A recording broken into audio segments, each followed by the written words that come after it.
पूरे सेट के साथ एक लंच बॉक्स मुफ्त। कभी कभी तो किसी किसी कॉमिक्स में आता था पूरे सेट के साथ एक भूत का डिब्बा मुफ्त। बड़ा मज़ा अब आता था ऐसे कैची आकर्षक लाइंस को पढ़ के। और ये कलरफुल लाल पीली नारंगी बैगनी में लिखे हुए अक्षर ये कभी हमारे बचपन का अभिन्न हिस्सा होते थे, गोल्डन पीरियड होते थे। बहरहाल ये स्टोरी है अमर अकबर, जो मनोज कॉमिक्स के एक चर्चित कैरेक्टर्स थे। बहुत फेमस तो नहीं कहूँगा क्योंकि राज कॉमिक्स के प्रीमियम कैरेक्टर थे, राम रहीम, क्रुकबॉन्ड, त्रिकाल देव वगैरह ये लोग थे, आक्रोश। मगर इनकी भी कुछ कॉमिक्स अच्छी खासी आई, जासूसी और सर्च पे ज़्यादा बेस्ड होती थी इनकी कॉमिक्स। आइए देखते हैं कि इसकी स्टोरी क्या है।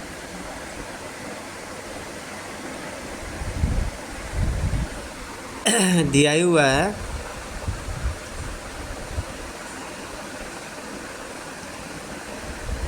राजगढ़ थाने की हवालात में माधो सिंह नामक कैदी फर्श पर बैठा हुआ था।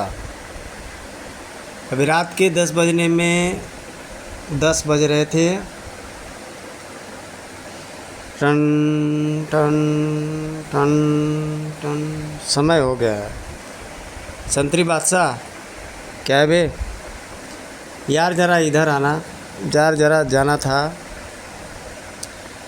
बकबक बंद कर और चुपचाप सो जा। तभी राम सिंह तुम्हें साहब बुला रहा है। अच्छा वो तो चला गया, मुझे ले चलो तुम ही। गनमैन को आने दे, उसके सामने ही दरवाज़ा खुलेगा। मगर तब तक तो बहुत देरी हो जाएगी। ले चलो यार, बहुत बुरी हालत है मेरी। दोनों संतरियों ने आपस में कुछ बात करने के बाद उसे निकाला। चल। शौचालय जाने के लिए खुले बरामदे से गुजरना पड़ता था। अचानक ओह उफ, ठक ठड़ाक, ठक तेरी तो धाड़, ठक ठक, ठिशुम ठिशुम, आह ठक। तो ऐसे सीन देखने को मिलते थे हमारे प्यारे दुलारे कॉमिक्स में। तौसी का कॉमिक्स ज़रूर आप लोगों ने पढ़ा होगा। तो तौसी की कॉमिक्स में एक ख़ास बात तो होती थी कि उसमें लिखा रहता था ठाक, ठिशुम, तड़ाम, सड़ाम, ऐसे वर्ड्स ज़्यादा लिखे होते थे। कॉमिक्स का मैं भी बहुत बड़ा कीड़ा था एक ज़माने में, पर अब समय बिल्कुल अलग हो गया है। तो ये जनाब उसको मार पीट के घायल कर देते हैं और दीवार फांद करके वहाँ से तड़ी पार हो जाते हैं, दोनों को बेहोश करके। ये देख रहे हैं भागने वाला सीन आप देख सकते हो। और दूसरी गली में जाकर, दूसरी गली से भाग के निकलकर ठेले से भी टकरा जाता है अगला बंदा। और ओए पकड़ो, टक्कर मारकर भागा है, पकड़ो भागो। सहयोग से गश्ती पुलिस का सब इंस्पेक्टर और सिपाही वहाँ से गुजर रहे थे। पीछा करो। माधो सिंह शायद इसका नाम रहता है इस अपराधी का। सब ठीक है ना उस्ताद? हाँ बोला।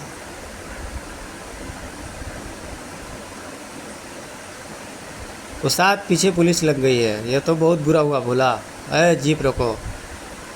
नहीं बोला। उन्हें रुकता न देखकर पुलिस वाले ने छलांग लगाई सब इंस्पेक्टर को जीप में चढ़ता देखकर। लेकिन सब इंस्पेक्टर सुरक्षित जीप में पहुंच गया था। धाड़ यह देखकर एक्शन चालू हो जाता है। वहाँ भी मारपीट टाई शायद स्टार्ट हो जाती है। उफ। दौड़ती जीप में हो रहे संघर्ष को सैकड़ों लोग देख रहे थे। क्लिक। एक प्रेस फोटोग्राफर भी अपनी कार में वहाँ से गुजर रहा था। क्लिक उधर। उफ। और फिर धाड़।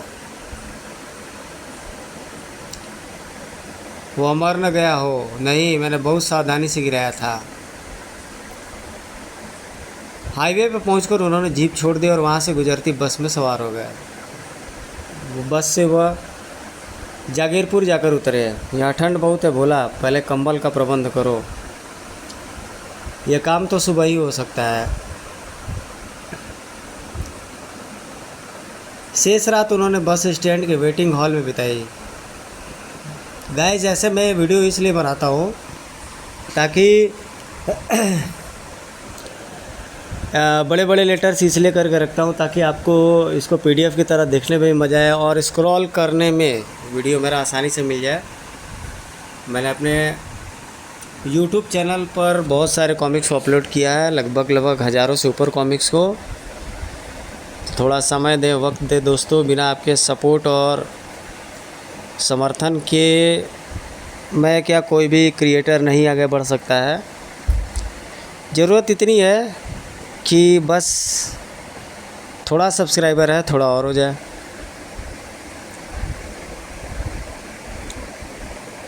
तो आगे की कहानी कुछ यूँ है कि पुलिस को टक्कर मार करके, पुलिस को फेंक फाक करके ये लोग भाग रहे होते रास्ते में, और एक बस स्टैंड के वेटिंग हॉल में वो लोग रुकते हैं। जीप वहीं पर ही छोड़ देते हैं कहीं पर रास्ते में, और वहाँ से बस में सवार होकर के वो लोग कहीं से निकल जाते हैं।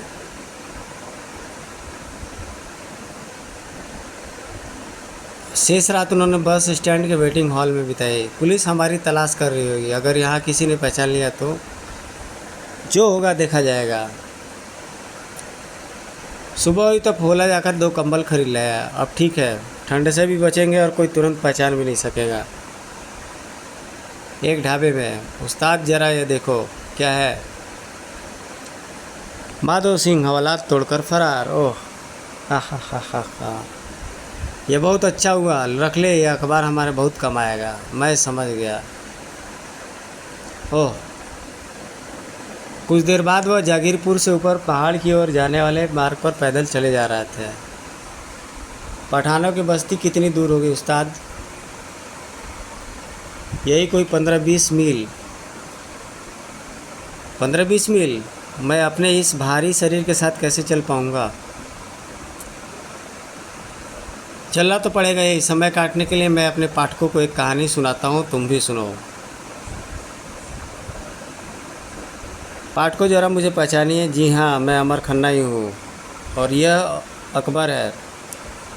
अभी जो कुछ आपने देखा वो वास्तव में नाटक था। दरअसल मैं और अकबर एक ख़तरनाक अपराधी नादर खान की तलाश में निकले हैं। नादर खान बहुत जालिम व्यक्ति है। एक पुलिस अधिकारी से उसका निजी बैर था, इसलिए एक रात एसीपी अजीत के पूरे परिवार को समाप्त कर दूंगा। एसीपी धाड़, एसीपी अजीत बाहर आओ। कौन है? तेरी मौत। धा धा धा धा धा धा धा धा। गोलियों की आवाज़ सुनकर पापा, स्वामी, हा हा हा हा हा हा हा हा। ई अगले ही पल rate rate rate rate rate rate rate rate I तभी धाए। उफ। मगर नादर खान ने ज़बरदस्त फुर्ती का प्रदर्शन किया। उफ, धाड़ ठक।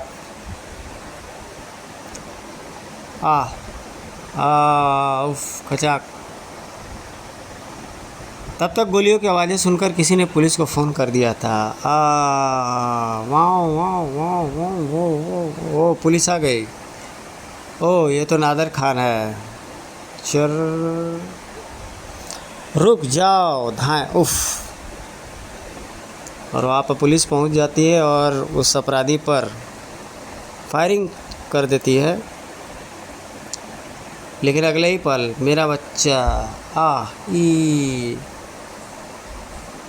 इंस्पेक्टर मेरे निकट आएगा तो इसकी गर्दन काट डालूँगा।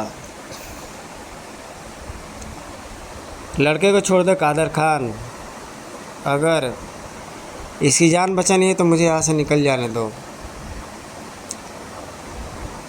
कोई मेरा पीछा नहीं करेगा वरना इसकी लाश गिरा दूंगा। बचाओ मम्मी। पीछा किया तो वो लड़के को मार देगा। हेडक्वार्टर सूचना देता हूँ।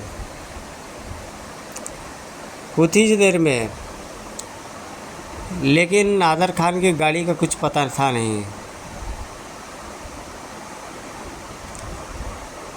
एक घंटे बाद उस बालक की लाश एक सड़क पर पड़ी मिली।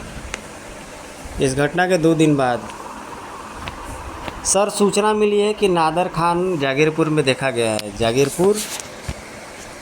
यस सर, मुझे शक है कि वो वहाँ पठानों की बस्ती में जा छुपा है। ओह, वो तो बहुत ख़तरनाक लोग हैं। उनकी बस्ती में उनका अपना कानून चलता है। हमें देखकर पठान भड़क जाएंगे। उनकी बस्ती सीमा के निकट है। अगर उन्होंने बगावत कर दी तो देश के लिए परेशानी खड़ी हो जाएगी। पुलिस नहीं जा सकती है, मगर हम जासूस तो भेज सकते हैं। हाँ, यह ठीक रहेगा। अगले दिन पुलिस का एक जासूस रवाना कर दिया गया। मुझे सिर्फ यह पता करना है कि नादर खान है वहाँ या नहीं। मगर तीसरे दिन उस मासूम की लाश पहाड़ों में पाई गई। इस घटना के बाद इंस्पेक्टर प्रधान अपने पास आया और हमारे पास आया और अपनी परेशानी सुनाई। अब तुम ही लोग मेरी मदद कर सकते हो। फिर उसने हम लोगों को अपनी योजना सुनाई। लेकिन यह क्या ज़रूरी है कि वह पठान भगोड़े कैदियों को अपनी बस्ती में घुसने देंगे? वह पठान भी अपराधी है। सीमा पार से तस्करी करना उनका पेशा है और अब उन्होंने नादर खान को वहाँ घुसा रखा है, तो दूसरों को भी वहाँ को भी रख सकते हैं। प्रधान की बात समझ में आने वाली थी। हम दोनों यह काम करने को तैयार हो गए और हुलिया बदल कर राजगढ़ आ गए। वहाँ जो कुछ हुआ वह आपने देख ही लिया। अब हम पठानों की बस्ती के निकट पहुँच चुके हैं। आगे क्या होगा अब हमें भी पता नहीं है। वे बस्ती के निकट पहुँच चुके थे, अतः गर्मी का एहसास पाते ही उन्होंने अपने शरीर के पर लिपटे कंबल उतार दिए थे और आगे चल पड़े। बस्ती अब ज़्यादा दूर नहीं है। थोड़ी देर यहाँ बैठकर थकान उतारते हैं और सोचते हैं कि बस्ती में किस प्रकार प्रवेश करना चाहिए।